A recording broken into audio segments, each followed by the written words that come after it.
Hai semua, kita jumpa lagi. Hari ini kita akan sambung pula dengan topik 4.3, pengekstrakan logam daripada bijihnya.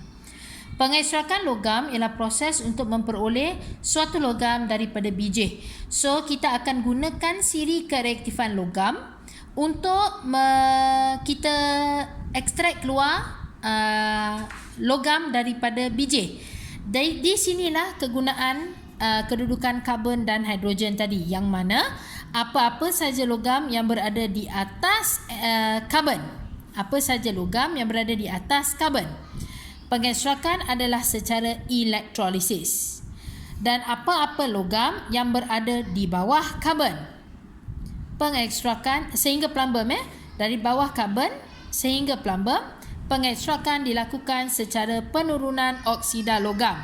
Sebagai contoh, kalau kita ada ferrum oksida, kita boleh gunakan karbon untuk pecahkan ferrum oksida kepada logam ferrum sahaja dan karbon dioksida. Diberikan dalam buku teks iaitu proses pengekstrakan bijih besi. Jadi bijih besi dalam nama saintifiknya adalah besi oksida, besi 2 oksida dan besi 3 oksida. Jadi cara untuk kita ekstrak keluar bijih besi, kita nak keluarkan besi daripada bijih besi. Bijih besi akan dicampurkan dengan arang kok dan batu kapur dan dimasukkan ke dalam relau bagas. Jadi relau bagas adalah satu alat yang sangat panas, sangat besar. Kita akan ambil bijih besi, arang kok, batu kapur, masukkan ke dalam relau bagas. Relau bagas ini dimasukkan pump gas, dan juga api, pump gas tu api lah, dan juga udara yang sangat panas masuk ke sini. So udara ini membawa oksigen, membekalkan oksigen ke dalam relau bagas.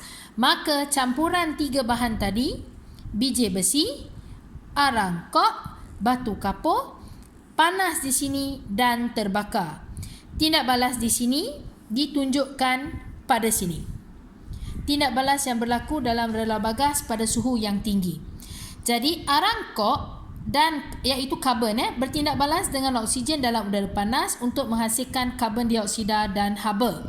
Jadi karbon daripada arang kok bertindak balas dengan oksigen membentuk karbon dioksida.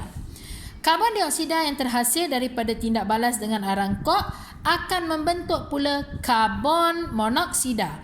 Ini yang kita nak sebab ia adalah ejen penurunan yang sangat kuat yang akhirnya akan bertindak balas dengan ferrum 2 oksida dan ferrum 3 oksida.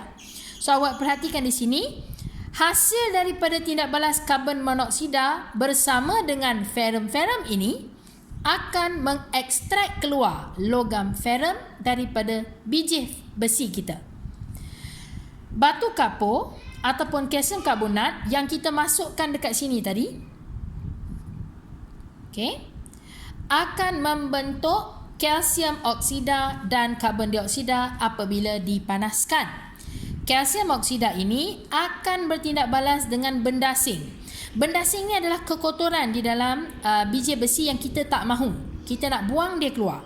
So, kalsium oksida hasil daripada pembakaran pemanasan kalsium karbonat tadi akan mengikat dirinya, bertindak balas dengan pasir ataupun silikon dioksida yang ada dalam bijih besi yang kita tak nak tadi, membentuk sanga ataupun nama saintifiknya kalsium silikat. So, kalsium oksida bertindak balas dengan silikon dioksida iaitu sampah ataupun kekotoran dalam bijih besi, membentuk kalsium silikat. So ini kalsium silikat, nama commonnya adalah sanga. So awak perhatikan di sini, sanga akan dikeluarkan. Leburan besi akan dikeluarkan sebelah sini. Now, kenapa boleh terasing kepada dua macam ni? Sangat mudah untuk diasingkan. Dia beritahu di sini. Pada suhu yang tinggi di dalam relau bagas, ferrum yang dihasilkan adalah dalam keadaan leburan.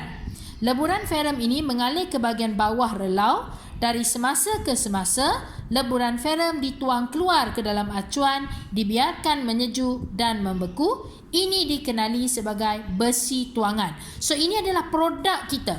daripada pengekstrakan logam, produk yang kita dapat adalah logam tulen. Jadi ke mana pergi bahan-bahan bukan tulen ataupun benda-benda asing di dalam biji besi? Dia menjadi sanga. Sanga yang dihasilkan juga adalah dalam bentuk leburan. Leburan sanga ini mengalir ke bahagian bawah relau oleh sebab leburan sanga adalah kurang tumpat berbanding ferrum. Sanga terapung dan sanga dikeluarkan dan digunakan untuk membuat tapak bangunan dan jalan. Sebab itu, dalam buku ditunjukkan sedemikian. Sanga kurang tumpat berbanding leburan logam, leburan besi, maka sanga berada di atas, sanga boleh diasingkan, leburan besi boleh diasingkan keluar. Sanga ini kita tak buang, kita akan reuse balik untuk pembinaan bangunan.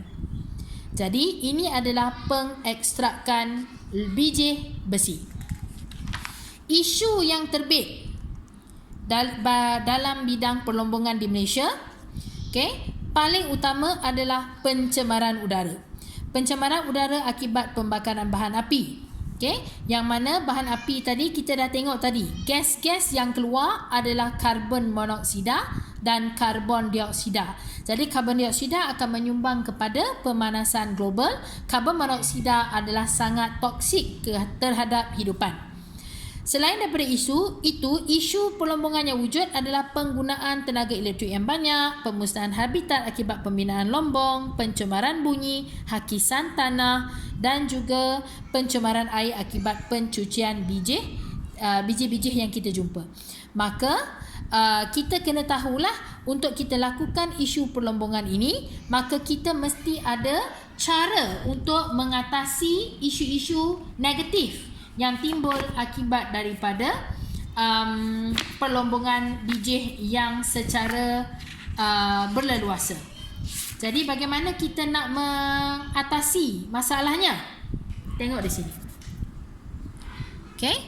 Jadi kalau kemusnahan habitat, hakisan tanah, ini semua akan menjejaskan ekosistem lah. Caranya adalah kita kena hadkan bilangan lombong. Now, bagi pencemaran yang timbul pula, kita mesti mengambil langkah-langkah mencegah pencemaran yang bersesuaian. Sepertinya sebelum gas tadi kita bebaskan keluar, kita tapis dulu, kita pasang filter. Pasang filter pada serobong itu sebelum kita bebaskan asap. Dan bagi penggunaan tenaga elektrik yang kuat pula, kita akan gunakan alat penjimatan elektrik. Maka dengan ini habislah bab 4, kereaktifan logam.